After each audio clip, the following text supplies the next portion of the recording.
자, 이제 최마의 뒤집기로 넘어가겠습니다. 알파경제 김종효 이사 나와 있고요. 유니스토리 자산운용 김장렬 투자전략본부장도 함께합니다. 어서 들어오세요.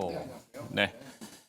자, 이벤트가 일단은 노출이 됐습니다. 미국의 이제 FOMC 기준금리 결정 예상대로 다 나오긴 했어요. 근데 단 하나 용어가 등장했는데 사실 이제 기준금리 결정하고서 미국 국채 시장에서는 반응이 약간 심드렁했거든요. 금리들이 안 낮아졌어요. 그래서 근데 주가는 이제 올라가긴 했었는데, 하지만 파월 의장의 기자회견 하면서 등장한 용어, 이 RMP라고 하는, 독특한 용어죠. 예전에도 한번 있긴 있었는데, 지준 관리 매입 정책. 참 용어들이 어렵죠. 네. 일단 좀 풀어보시죠. 깜짝 비둘기라고 뭐 한글로는 우리나라 이렇게 기사를 썼는데 비둘기는 비둘기인 것 같긴 한데 애매한 비둘기? 네. 항상 연준은 애매한 비둘기를 내놓더라고요. 자, 김종윤 회사부터 먼저 가볼까요? 네, 일단 뭐 두 가지를 전제로 먼저 말씀드려야 될 것 같은데 지금이 매크로장이냐라는 부분. 일단 매크로장이 아니고요. 그래서 저는 뭐 금리 FOMC의 결정은 물론 매우 중요하고 앞으로도 매우 중요하겠지만 지금이 매크로장이 아닌데 여기에 너무 매몰되는 게 과연 적절한가에 대해서는 조금 고민스러운 부분이 있고, 자, 두 번째로는 5월 달이면 어차피 바뀌실 분, 그다음에 뭐 연준의 이사들이 뭐 대거 교체될지까지는 모르겠습니다만 지금의 그 보팅 인원들, 보터들이 계속 이어진다라는 가정하에 지금 의장만 바뀌면 네. 과연 트럼프 대통령이 원하는 대로 공격적 금리 인하는 정말로 가능한 것인가에 대한 두 가지 전망을 같이 해볼 필요가 있는 거죠. 그래서 채권 시장도 최근에 극단적으로 반응하고 있는 게 뭐 제 화면을 좀 잡아주실 수 있을지 모르겠습니다만 네. 3개월물 미국채 금리는 단기금리 올리는 거? 네, 최근에 이제 폭포수처럼 떨어지고 떨어졌어. 네, 3개월물은 폭포수처럼 떨어지고 네. 있습니다. 반대로 10년물, 우리가 이제 지표물이라고 하는 10년물은 오히려 올라가고 있는 상황이죠. 그러니까 지금 준비되기로 나타나는 것처럼 파란색이 이제 3개월물인데 뭐 이 단기 국채 매입을 강하게 하겠다고 하니까 단기물들은 굉장히 격한 반응을 보이면서 떨어지고 있는 건 맞아요. 네. 그런데 일단 지표물이라고 하는 미국 경제의 성장률 이런 것들을 방증하고 있는 지표물들은 전혀 변화가 없단 말이죠. 그러니까 예전처럼 정말로 경기가 안 좋고 현재 구간에서 시장의 유동성을 거의 직접 투입하는 듯한 그런 강력한 부양책은 없다라고 볼 수가 있겠고, 지금 연준이 갖고 있는 지준금과 관련된 부분에 상대적인 부족분을 메꾸기 위해서 빠르게 회전할 수 있는 자금을 공급해 준 것에 불과하다는 거죠.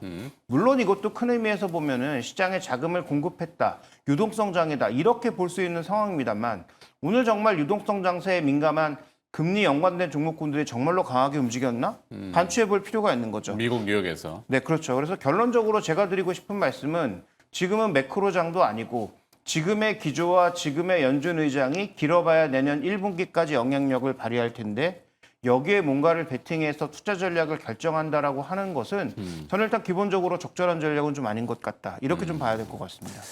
매크로 장이냐 아니냐. 일단은 뭐 미국의 기준금리 결정으로 달러 가치가 움직이면서 우리 환율에 영향을 주니까. 근데 그건 영향을 주죠. 네, 영향을 주죠. 그래서 반은 뭐 하여튼 그런 쪽의 측면이고, 그다음에 김장렬 본부장께서는 어떻게? 네, 그 FOMC 느낌은 네. 오늘 우리나라장에서 바이오가 좀 강하잖아요. 그거는 뭐, 일단은 심리적으로, 네, 상대적으로 금리 인상은 기본 시나리오가 아니다. 여기에 안심한 것 같아요. 네. 안도. 네. 혹시라도 금리 인상 가능성도 거론되느냐. 이제 의원들이 스플릿된다. 의견이 분리돼가지고 금리 인하를 하더라도 향후 전망에 대해서는 이견이 표출될 텐데, 근데 두 가지죠. 금리 인상은 테이블에 없었다. 그리고 혹시 금리 인하를 혹시 안 할 수도 있다. 인상을 아니더라도. 그런 또 혹시 매파적이었는데 그것도 없었어요. 금리 인하는 3개월 전에 준 거랑 똑같아요. 그러니까 스탠스가 바뀐 게 없어요. 3개월 전하고. 금리 인하는 한 번. 픽스한 건 아니고 일단 한 번. 그리고 1월 달까지 데이터 보고 결정. 이렇게 하면서 일단 바닥에 대해서 안심을 시켰다. 이게 가장 컸다고 보여집니다. 그리고 전체 장에서 그래도 플러스가 되는 거는 가장 큰 거는 미국의 GDP 포캐스트를 높였어요. 네, 그러니까 내년도가 2.3%인가로 원래보다 훨씬 높아졌거든요.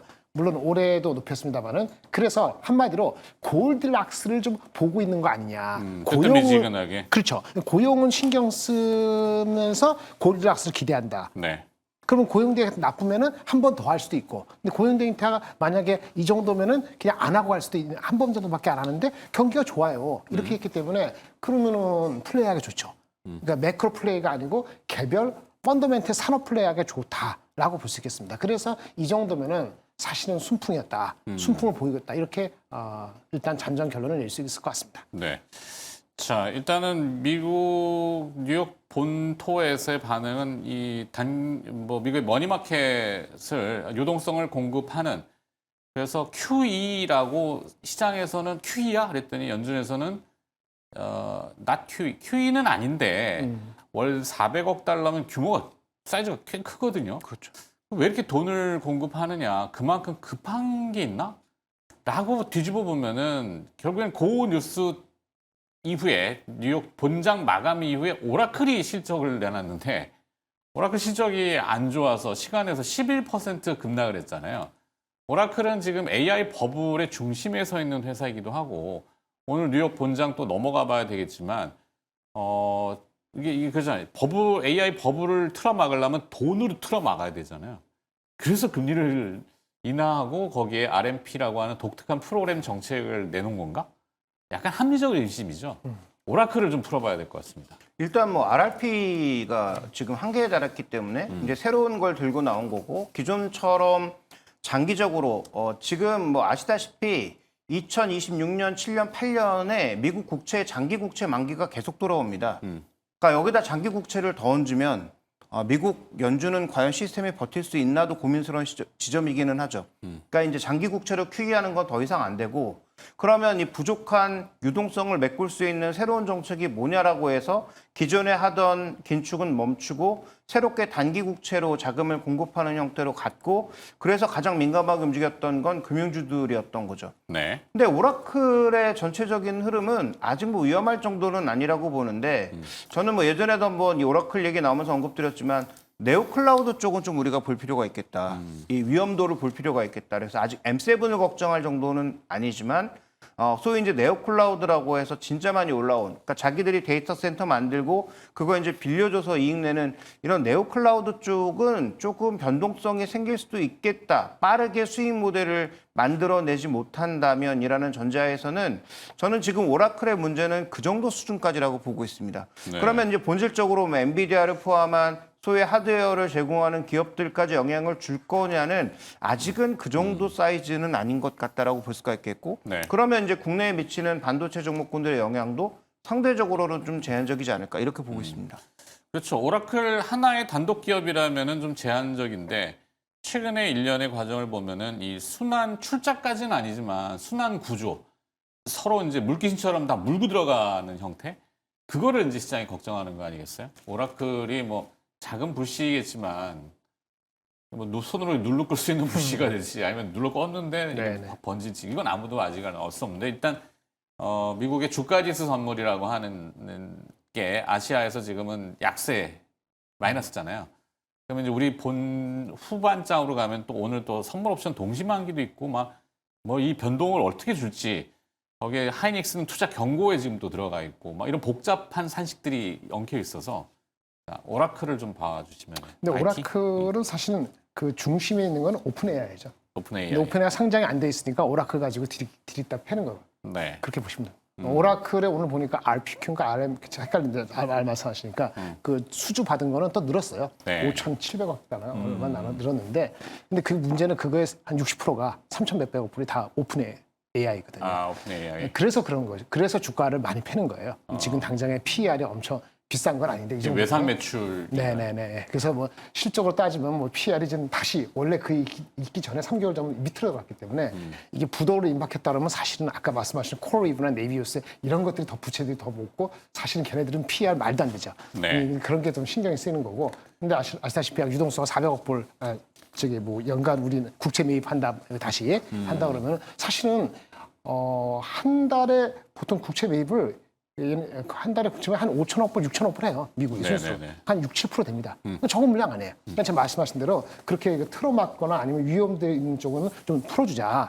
금리 인하를 전체적으로 다 하긴 애매하니까 네. 그 양적 그런 걸 하는 거죠. 그래서 그런 게 맞는 말이고 한국에 대한 영향은 미미합니다. 지금 단적에 반도체 가격이 너무나 쇼티지가 갖고 너무 많이 남아서 하이닉스 같은 경우 이익이 15조인지 16조, 17조인지 몰라갖고 어떻게 되죠? 이익의 10%를 보너스 줘야 되잖아요.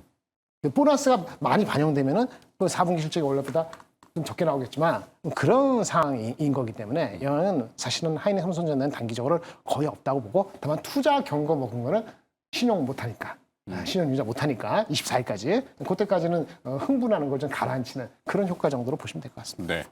또 하나 부가적으로 살짝 뒤를 열어주는 거는 엔비디아 그저께 나왔던 뉴스인데 H200을 이제 중국 수출 열었잖아요. 근데 말들이 많아요. 이게 대만에서 생산해서 미국으로 갔다가 미국에서 검수한 다음에 다시 중국으로 가면 뭐하니 여기서 대만에서 넘기면은 물류 비용이라는 게 또 있잖아요.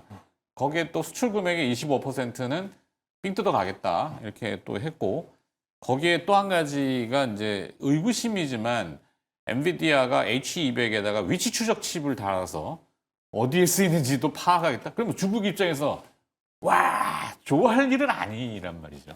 이게 뭐 이것도 해석은 또 어떻게 되는지. 엔비디아도 만약에 오라클이 조금 뭐 이렇게 제한적이라면은 방어 기전이 나와야 되잖아요. 오늘 하이닉스가 투자 경고에 들어가면은 아, 죄송합니다.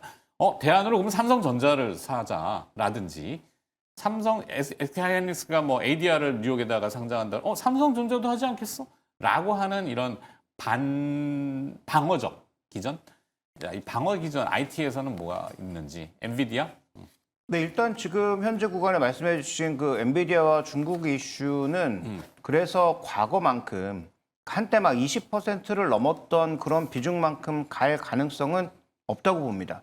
그렇게 가면 엔비디아도 70%의 마진율을 자신들이 자신했는데 뭐 힘들다는 얘기가 봐야 되겠죠. 네. 정부의 25%씩 뜯기는데 70%의 이익률을 보인다면 그 회사는 거의 사극급 회사라고 봐야 되지 않겠습니까? 그래서 그 불가능한 일이니까 아마 중국에 수출하는 물량 자체가 제한적일 수밖에 없다라고 봐야 될 것 같고 그래서 이건 어떻게 보면 좀 약간 상징적인 의미 정도로 저는 해석하고 있고 그 방어 기제는 지금 여전히 외국인들이 이 12월 달 들어서는 저는 판다라기보다는 안 산다라는 표현이 좀 더 적절할 것 같은데 안 사는 과정에서 또 삼성전자에 대한 전반적인 긍정적 관점은 여전히 좀 이어지고 있다고 보고 있습니다. 그래서 저는 지금 뭐 방어 기제로서는 충분히 삼성전자가 역할을 하고 있고 4분기 실적 기대가 지금 외국계 쪽에서도 계속 올라오고 있는데 지금 뭐 18조 뭐 얘기가 나오고 있던데 만약에 이거보다 더 나오게 되는 그다음에 당면하고 있는 마이크론 실적이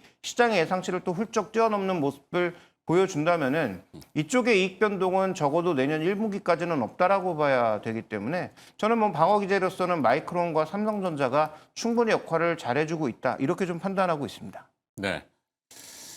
자, 그다음에 또 뭐 똑같은 질문을 하긴 그렇고 SK 하이닉스 ADR 이슈를 지금 김장열 본부장께서는 어떻게 판단하시는지. 네, 파지티브하죠. 뭐 긍정적이다. 당연히 파지티브한데 활용하는 자사주 규모가 처음에 시작할 때는 제한적이란 말이에요. EV 빼고 나면은 교환사채 빼고 나면 2.4%밖에 없다고 하니까. 어차피 소각해야 되는 자사주 그냥 ADR로 그렇죠. 넘기는. 그 ADR 하면은 오늘 주가 빠집니다. 한 9조 정도 들어오는 거거든요. 네.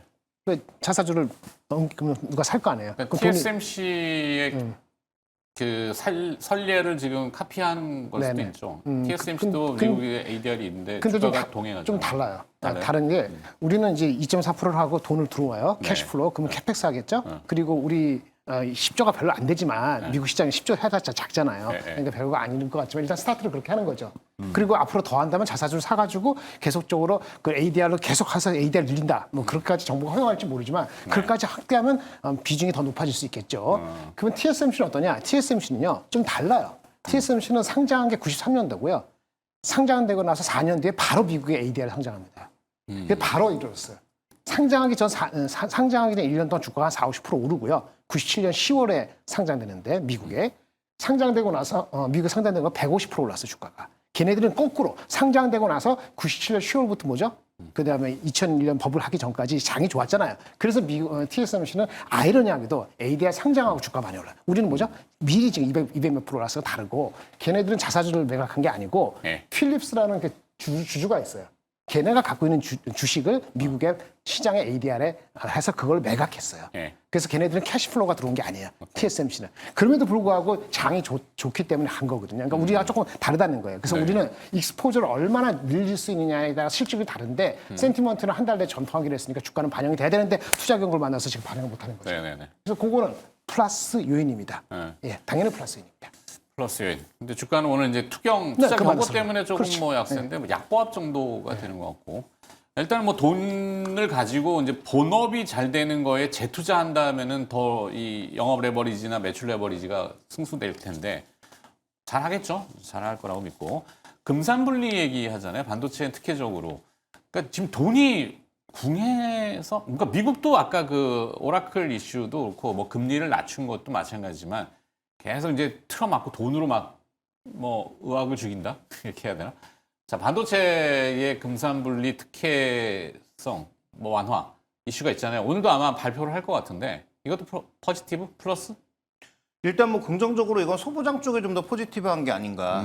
왜냐하면 이거 신규 공장을 늘린다는 것이고 신규 공장을 이제 지역적으로 늘린다는 것이기 때문에 예를 들어서 뭐 광주에 패키징 공장 짓고 그다음에 뭐 구미 이런 쪽에다가 뭐 소부장과 관련된 추가적인 뭐 벨트를 만들겠다. 그래서 용인의 전체적인 클러스터를 만들지만 용인에만 집중하는 것은 아니고 뭐 지역적으로도 이렇게 배분을 하겠다. 그래서 그 배분으로 끝나는 게 아니라 정말로 지역으로 내려가면 거기서 전기료도 낮춰주고 여러 가지 투자와 관련된 세제 혜택들도 파격적으로 주겠다라는 그런 패키지 쪽의 흐름으로 가다 보니까 네.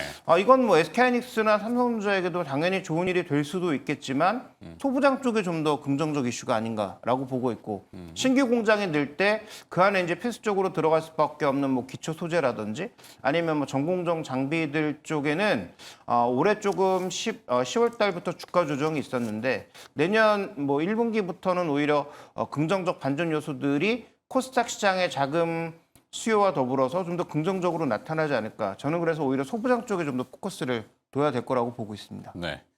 김장일 본부장도 같은 생각이시나요? 이거는 뭐 특별히 애딩할 건 없을 것 같은데 그래요? 대동소이할 것 같습니다. 오케이. 속도가 문제죠. 속도감. 네. 자 일단은 뭐 돈이 풍부하고 유동성이죠. 뭐 하여튼 회사가 여유로운 뭐 자금을 가지고 생산적인데 투자를 잘해서 하여튼 쭉쭉쭉쭉 나가면 좋죠. 그 요즘 잘 나가는 기업도 주가가 반영을 한다 그러면 삼성전자와 그 주변에 삼성전기. 전자야 뭐 워낙 많이 다뤘으니까 그렇고 삼성전기로 한번 넘어가 볼까요? 삼성전기 핵심은 이제 MLCC죠. 김장일 본부장이 네. 상관없어. 뭐 원차 가위바위보 하시죠.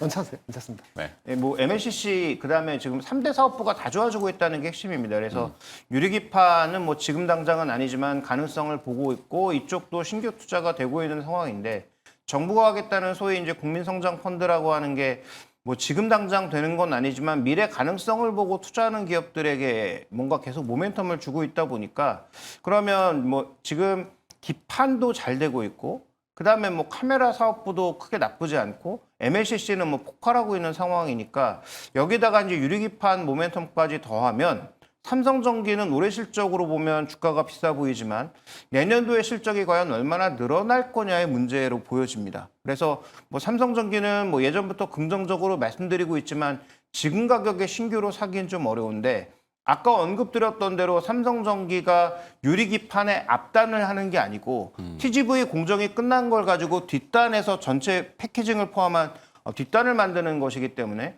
그 뒷단을 지금 삼성전기가 담당하는 것 때문에 오르고 있는 거라면 앞단의 소부장 기업들도 주목해 볼 필요가 있다라고 보고 있는 거고요. 그래서 우리나라 유리기판은 SKC 앱솔릭스와 그다음에 삼성전기 이제 판이 두 개로 갈리고 거기에 이제 관련된 종목군들이 쫙 포진해 있는 상황이니까 그와 관련된 소부장 기업들에 대한 관심이 뭐 최근 들어서 조금씩 늘면서 다시 주가 조정 이후에 반등이 나타나고 있거든요. 앱솔릭스 쪽에서는 필옵틱스, 그다음에 삼성전기 쪽에서는 뭐 다 아시는 것처럼 캠트로닉스 이런 종목군들이 최근에 좀 반등을 시도하고 있으니까 저는 뭐 지금은 삼성전기도 좋은데 가지고 있다면 강력홀딩 관점이지만 이런 유리기판 소부장 쪽의 종목군들 중에서 본업도 좋아지고 유리기판 모멘텀도 있는 종목군들을 좀 볼 필요가 있지 않느냐 이렇게 좀 보고 있습니다.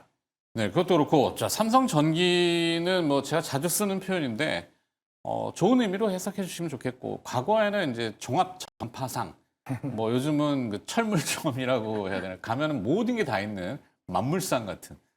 그 얘기는 뭐냐, 삼성전기가 로봇 쪽에 특화돼서 뭔가를 산업을 진출한다 그러면은, 여기만한 경쟁력이 있는 데가 또 있을까 싶기도 해요. 로봇. 네. 네, 요즘 하도 뜨거운 네. 로봇. 그저께 기사 나온 게 아마 좀 모르시는 분한테도 총명화 된 것 같아요.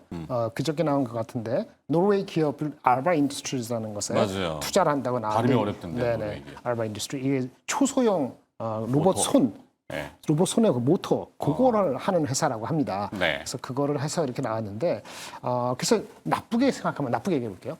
주가가 지금 11월 21일 날 애널리스트 리포트가 나온 게 이제 MLC 슈티지가 크게 나왔어요. 네. 그 당시 로봇 얘기 별로 없었죠. 그래서 MLC 슈티지고 아까 뭐 BGA 그 기판 쪽도 좋고 그다음에 뭐 또 카메라도 크게 아직 문제 없고 유리 기판 좋고 그래서 실적도 나쁘지 않고 그래서 목표 주가가 30만 원대가 두 개 나오고 지금 그 사이에 11월 27일까지 25%가 올랐어요. 네. PER이 지금 한 30배 치면은 30만 원.